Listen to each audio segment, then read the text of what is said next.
Okay, so there's been a lot happening on YouTube. There's been a lot of people getting accusations or getting exposed for, I don't know, like PP behavior.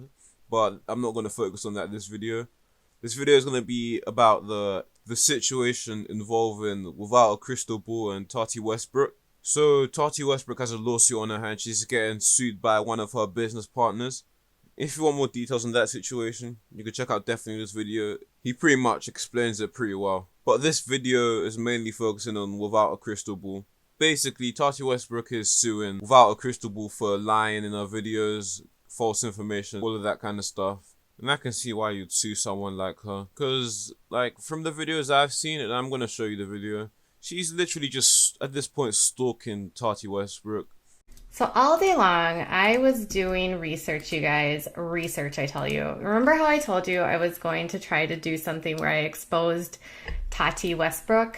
At this point, it's okay. There's nothing wrong with doing research on someone, especially if you're going to expose them or anything like that.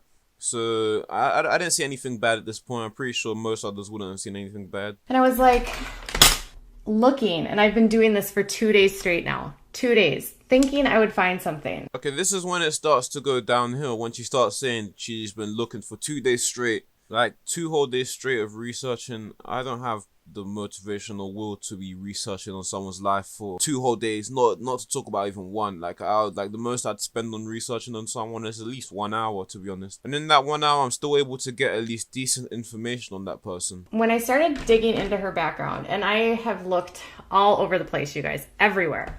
Because part of what I do is I super chat. What do you mean super chat? You can give me a super chat if you wanted to give me a super chat. But part of what I do is I like to look into people that sell snake oil to see if they have stuff in their background that would make them less than honorable. Something that might indicate that they are, there's something legal going on. They have a criminal background. They have a criminal history. They owe money. They have like a reputation for doing all these things. And then when you go to her mother's page or her sister's pages, who are all still there, they're all like, she doesn't exist as a part of their family anymore. It's crazy. I understand if you're trying to see if the person you bought your products from are doing illegal things or has done illegal things to get the product, but going into her mother and her sister's page, is that really needed? First of all, they have nothing to do with the product she's selling. The second thing is, why do you care about whether she's a part of her family when you're supposed to be researching a completely different thing? Like, you can see where I'm getting at here. I started playing around even more and digging through more and more information, going through marriage records and through birth certificates. I couldn't even find her birth certificate, which is weird. Marriage records and birth certificates. What? Like, I have no words. Honestly, you've just crossed the line at this point. You're not even trying to expose her anymore. You're just going into her personal life. There's a clear difference between research and stalking. And, like, if you can't tell that difference, there must be something wrong. There's like 0 records of her father. Like 0 records. So then I start going on and I'm like getting into this conspiracy, thinking like her dad is dead, or like why doesn't her dad have a job, or her dad's in the mafia. This genuinely annoys me. Like, these are things from her personal life that she's trying to keep away from the media. And you're just so invested in like bringing these things out, which isn't exactly exposing her. What does her father have to do with exposing her? Why is she making these, why is she making these stupid conspiracies? Like, her father's in the mafia now. What the hell?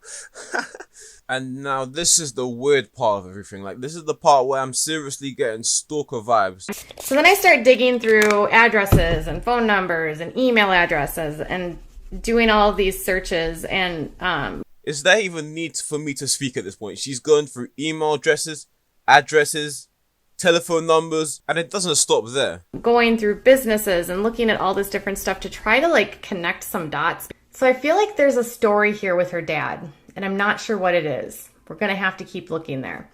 And then there's something with her mom too, and I'm just going to have to keep digging. I'll keep digging and keep looking on the Tati stuff, but I don't want to spend, like, I've wasted 2 days now trying to find something. At this point, I'm not even shocked that Tati Westbrook put a lawsuit on her. Like, there's no sugarcoating it. She's literally just stalking her at this point. Like, the video just pretty disturbing in my opinion. Like, if I was in Tati, or if you put yourself in Tati Westbrook's position, I'd be pretty damn scared if I were her. The amount of determination this woman has to expose Tati Westbrook is just like absurd at this point. She spent 2 days, found no evidence, and she kept digging further and further to the point that it can only be considered stalking. And I'm just gonna let Keemstar finish off here because he says exactly what she's doing. Anyway, that's what you're gonna hear from me. It's pretty hard to enjoy this video, but I hope you enjoyed it. Remember to like, subscribe, check out my other videos, and yeah. What the fuck?